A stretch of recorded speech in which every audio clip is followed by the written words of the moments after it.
Okay, good morning. We are going to jump right into the 9th model, which is undertake, which is the actual physical work. So we've done, as you can see on the screen behind us, the first 8 models prior to this has all been planning, all been the planning of the project right from the start, right from that very first visit to that very first property. We've gone through a number of stages and now we're at the actual physical work where we get our tools out. Okay, so I'm going to jump in here and I'm going to demonstrate this part of the model. Okay, so when we undertake, we break that down into 3 Ps, and those 3 Ps are going to allow you to successfully deliver that project. Again, there is a planning element to the physical work, which is what we're going to discuss first. And then there is production. That's the physical work itself, so the actual rewire or plumbing or plastering, whatever it is, the kitchen fit, whatever it is that you're doing in that property, that's the actual production. And then of course, when the work's done, we're going to pay our guys for doing it. So that's covered off in our payment section. But I'm just going to go through the planning element with you today. And what I want to demonstrate is the difference between a one-stop shop contractor and what value that comes with, and micromanaging your individual trades and trying to project manage it yourself. Okay, so like it says there, the bit we've all been waiting for, so it's the doing, the physical work, the actual project, the refurbishment, the conversion, the extension, the renovation, whatever that is that you're going to be doing in that property, that's what the undertaking and of the work it actually is. So the first P was planning, but haven't we already done all the planning? So what we've done with all the other elements of the planning, the other 8 models, is planning to get to this stage. So that goes through a number of processes, a number of steps in order to get us to the physical work. Now, when we start the physical work, there is a number of other planning measures that we must put in place before we start. Those other measures are going to ensure effective, efficient and compliant projects are delivered every time. So there's a number of items that we must complete before we actually start the work. And legal compliance, safety, responsibilities under CDM and all other laws are all going to be covered in this model. So you're going to see now a number of pages with lists and lists and lists of items, and all these things are all things that when you engage with a principal contractor or a one-stop shop type builder role, then these items are almost a given. You know, that main contractor, that one-stop shop, that project manager, whatever it is that you're going to do, these items are all covered off. That they are a given. They tend to be included in their rates. Now, that's why you tend to find that type of contractor attracts a higher charge, and you'll see why coming on as I come on to go through this model as to why those things, why those type of contractors are so much more expensive.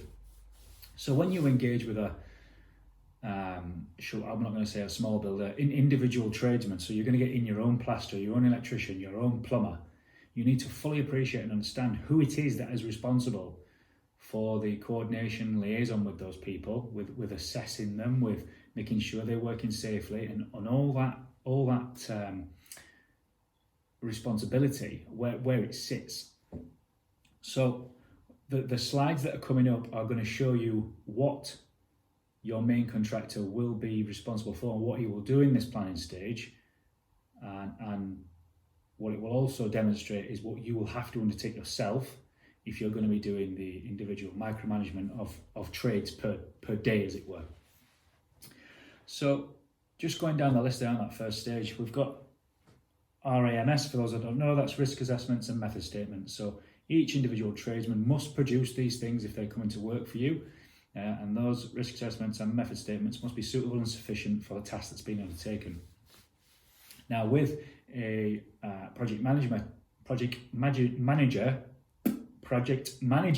type of approach, these things are done on your behalf. So the project manager will check all the individual tradesmen's risk assessments and method statements and ensure that they are right and proper for the work they're about to do. So an F10 is a notification to the health and safety executive. A number of criteria have to be hit for that to be warranted. But again, your project manager will ensure that is done on your behalf as the client. Construction phase plan. That's what CPP stands for. Has that been completed? So that's a document which must be completed, which demonstrates that you've considered health and safety when planning your project. Again, your project manager would do that for you. A fire risk assessment for the building, or any offices that may be attached to that project if it was a larger job. An asbestos survey, planning permissions, building notices, all these types of things. If you're not engaging with a project management type service, these are things that you must ensure are completed and done before your project actually starts. Is the programme being done? Is there a cash flow forecast? Has that been reviewed? Has it been agreed? Subcontractors, have they been reviewed and approved before they're on site? Have the payment terms been agreed with you, the client, from the builder, and with the builder to the subcontractors working for him? Waste arrangements, have they been agreed? Who's providing and paying for the skip? Where is it going? Who's responsible for managing the exchange process? Who's responsible for segregating waste to what degree? Have licenses been sought for anybody that's transferring waste off-site? What's the waste transfer note reconciliation process going to be?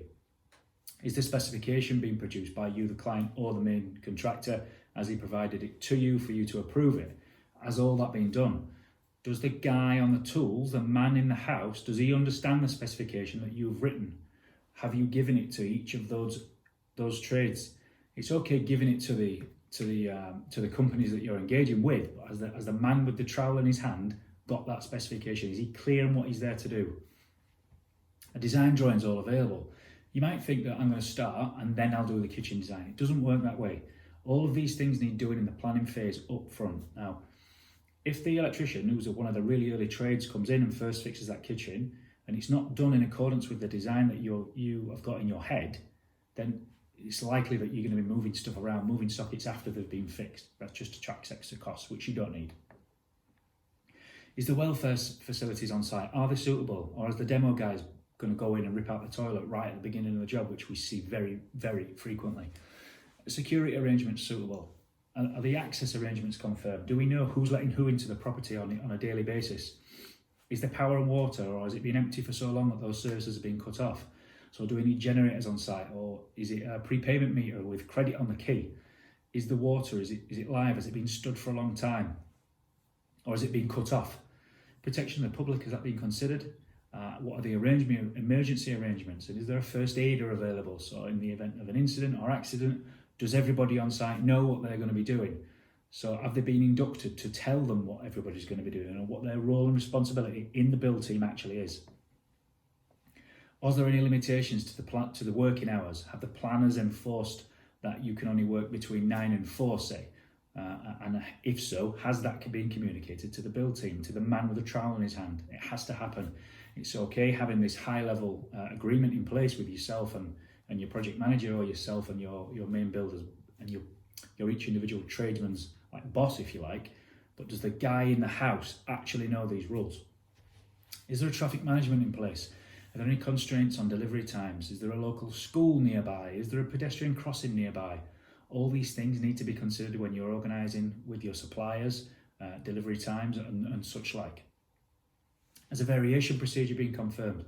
If your builder or individual tradesman comes across a task that has to be done in order to carry out another, or he uncovers some work that needs to be done, is there a procedure in place to understand that we're not just going to stop and wait for you to tell us what to do? Is there an agreement being made where he can spend so much without bothering you if you're going for that hands-off approach? Or do you want to be involved with the nitty-gritty of absolutely every screw extra that's going to go in? Have the environmental issues been addressed? Is there dust, noise, all that sort of control measure? Is it all been in place? And is there a liaison schedule with the building control officer? Has that been agreed? So if he's got staged visits throughout the build, have they been planned in? And do we know who's responsible for contacting him and who's responsible for making sure that he's been, recorded that visit and signed off that element of work that he has been to see? Okay, your contractor may have evidenced competency, but has the operative done that? It's real easy for a guy such as myself with my building company. We could tell anybody that all of our guys are competent, but what stops me after that process then going out and getting somebody that's less competent, that may be cheaper, that I can put in the house to go do the work? Now, I'm not saying that everybody does this, but it's just something to consider. So particularly with demolition, and when I say demolition, I don't mean knocking the house down. I mean the rip out, getting out the carpets, getting any blown plaster off walls, things like that. It's easy for guys to go out and just get, your 40 a day lads off Facebook or wherever, people that are going to work for cash, and they're going to use these guys. They're not particularly skilled, but they're strong, and they'll go in and they'll rip stuff out. But before you know it, they're pulling walls out and they're pulling kitchen cupboards out and bringing sockets with it, and they just cause more damage than they were there to actually do, and that ends up costing you in the long run. So has that work been subcontracted out to him or her that is working in that property? And therefore you would then need to demonstrate competency of the guy that it's been subcontracted out to, and not just the high level company that you have engaged with. And again, as I discussed it earlier about the kitchen design, does the operative, the man with the trowel in his hand, does he know the specification? Does he understand it? Does he understand the safety arrangements and exactly what he is there to do and in what period? So, okay, again, once again, producing a program with your high level, with your tier one contractor there, you've agreed this program, but does the man in the house actually know that, or is he on day rate and just, mincing about, not getting stuff done? In induction procedure, has that been designed and communicated, and have all the hazards in the property, have they been identified and communicated to the guys working on the site? Any visitors that come to the site, that induction procedure also needs to happen for them.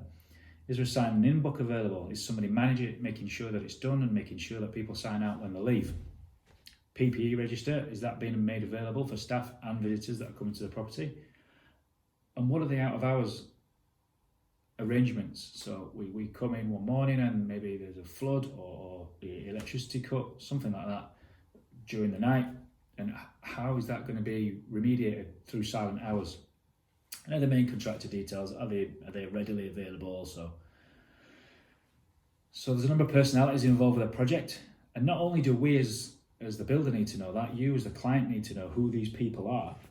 They need to be identified and notified in writing. This is your role. You are the principal contractor. We are appointing you the principal designer. You are my nominated engineer. And these personalities will all be collated and form part of the construction phase plan, which we discussed in slide 1. So other considerations that you need to do in the planning phase before you physically start work: have you taken meter readings? That's for gas, electric, water, and any other service that may be metered in that property. Have you ensured that all the services are working? And have you undertaken a dilapidation survey? So that is when you first start, you take a photo of everything, in particular undamaged things that you don't anticipate being repaired. And have you completed all your pre-start photographs? Okay, I know I've rattled through that, and I was about to move on to the next phase, which is the production. But I just want to get this last slide out of the way there, just to demonstrate my point. So there are these all that we've gone through, and there's about 100 other items that will be asked of you if you're going to project manage this yourself. But there, as I said, they're a given if you employ a project manager, principal contractor, that type of one-stop shop approach. So it's going to go back to the cost versus value argument, which I did the training on the other day. And these planning questions should all be known from the previous steps in all the other 8 steps of the model. You should be able to get this information relatively easily. And we're just highlighting the importance of the content so far by going through this phase. So do make sure that this is done. And that's it. Well, that was a value, and hope to see some of you on one of our next events soon.